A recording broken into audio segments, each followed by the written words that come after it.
बिस्मिल्लाहिर्रहमानिर्रहीम। अस्सलामु अलैकुम वरहमतुल्लाहि वबरकातुहू। ये वीडियो जो है ये अरेबिक डिक्शनरी के ऊपर मैं बना रही हूँ, ख़ास तौर पर फ़िक़हुल कुलूब स्टूडेंट्स के लिए और उसके अलावा तफसीर और हदीस क्लास के लिए भी।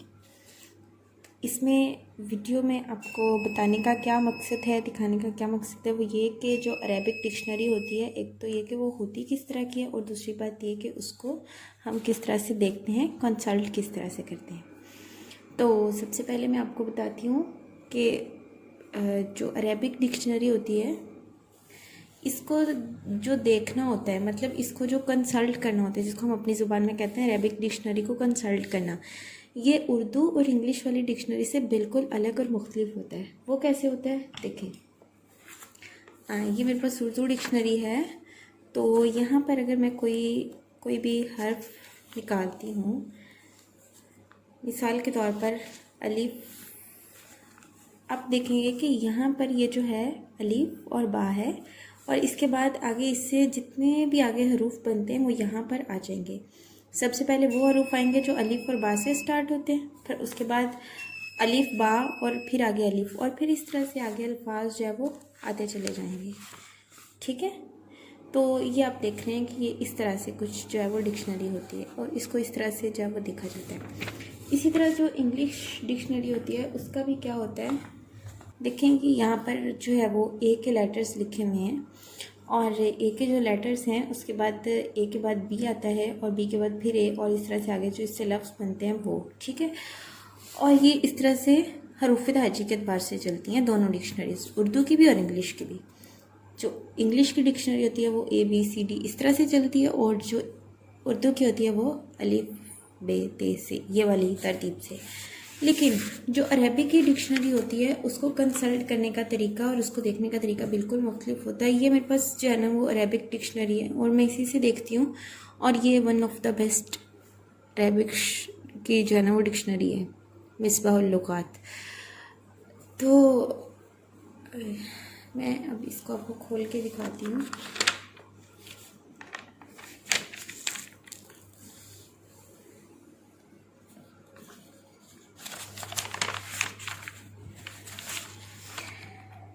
ये शुरू में कुछ हदायत के पेजेस हैं, ये वो दी हुई हैं यहाँ पर, और ये जो लोग ग्रामर पढ़ते हैं उनको यहाँ पर बहुत अच्छे से इन बातों की समझ आ जाएगी। लेकिन आपको चूँकि ये दिखाना मकसद नहीं है, आपको जो दिखाना मकसद है वो मैं आपको दिखाती हूँ।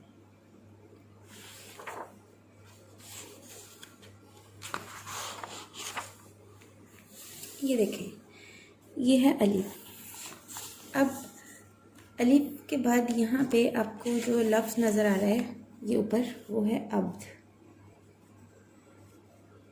ठीक है, यहाँ पर अब्द का क्या मतलब है कि क्या हम उन हरूफ को देखेंगे जो अब्द से स्टार्ट होते हैं। इंग्लिश में और उर्दू में तो हम इसी तरह करते हैं कि जैसे मिसाल के तौर पर अगर हमने कोई लफ्ज़ देखना है, अस्हाब देखना है, तो हम क्या करेंगे, सिंपली हम अलिफ और स्वाद वाली कैटेगरी में जाएंगे और उसके बाद हा को देखेंगे। यहाँ पर ऐसा नहीं है, यहाँ पर ये जो अब्द आपको लिखा नज़र आ रहा है ये इसका स्टार्टिंग नहीं है, ये इसका रूट वर्ड है। रूट वर्ड क्या होते हैं, किसी भी लफ्ज़ की बेस। लफ्ज़ की बेस मिसाल के तौर पर जैसे है किताब, अब इसका रूट वर्ड क्या होगा, काफ ता बा। ठीक है, रूट वर्ड होता है कि अगर हम इन तीनों में से किसी एक लफ्ज़ को स्किप कर दें तो किताब का जो माना है वो ना बने, या किताब का जो असल स्ट्रक्चर है लफ्ज़ का वो ख़राब हो जाए। ठीक है, अब अगर अपनी किताब का माना देखना है तो आप किस में जाएंगे डिक्शनरी के अंदर, काफ ता और बा वाले पोर्शन में। ठीक है, आप इस पोर्शन में जाएंगे क्योंकि ये इसका रूट वर्ड है।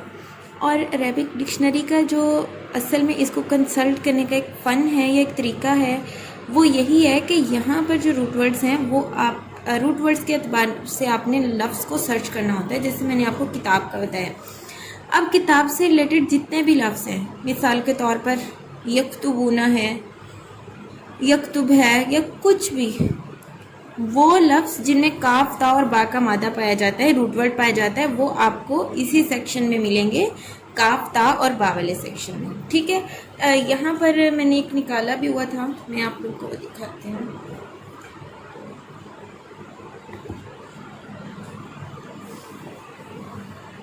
ये देखें, ये है अल्फिक।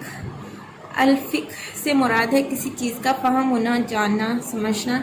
तो ये आपको, अगर आप इसकी बिज़ाहर जो हैयत है लफ्ज़ की वो देखें, वो तो अलिफ लाम और फ़ा से स्टार्ट हो रहा है, लेकिन आपको ये लफ्ज़ अलिफ लाम और फ़ा की स्टार्टिंग वाले पोर्शन में नहीं मिलेगा, बल्कि ये आपको कहाँ मिलेगा, फ़ा, क़ाफ और हा वाले पोर्शन में। क्यों? क्योंकि फ़ा, क़ाफ और हा इसके जो हैं वो रूट वर्ड्स हैं। इसीलिए तफसीर क्लास वालों के लिए ये बात मैं स्पेशल कह रही हूँ कि मैं उनको ये बात कहती हूँ कि आप रूट वर्ड्स पर ख़ास तवज्जो दें, इसको ख़ास फोकस में करें, इसको याद करें, क्योंकि जब आपको रूट वर्ड्स आते होंगे तो फिर आपके लिए अरबी समझना कोई मुश्किल नहीं होगा। जब आपको अरबी के रूट वर्ड्स की समझ होगी तो आप डिक्शनरी बहुत आसानी से जो है वो कंसल्ट कर सकते हैं। तो ये एक छोटी सी मिसाल थी जो मैंने आप लोगों को दिखाई है, समझाई है। इंशाल्लाह मुझे उम्मीद है कि आप लोगों को समझ आ गई होगी। और इसी तरह कोई भी जो लफ्ज़ हैं, आप कोई एक भी लफ्ज़ ले लें, वो आपको रूट वर्ड के हिसाब से मिलेंगे, वो आपको अल्फ़ाबेटिक के हिसाब से नहीं मिलेंगे।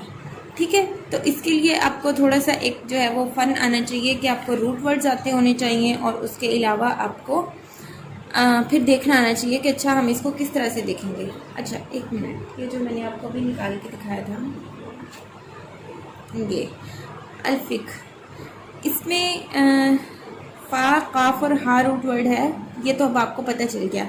लेकिन एक और चीज़ आप देखें कि अल्फिक से मुतालिक जितने भी अल्फाज हैं, फ़ाक़िहा है, फ़क़ीह है, और ये सारे जितने भी अल्फाज हैं ये आपको इसी सेक्शन में मिल जाएंगे, और आपको इसके लिए कहीं भी आगे पीछे इधर उधर भागने दौड़ने की ज़रूरत नहीं है।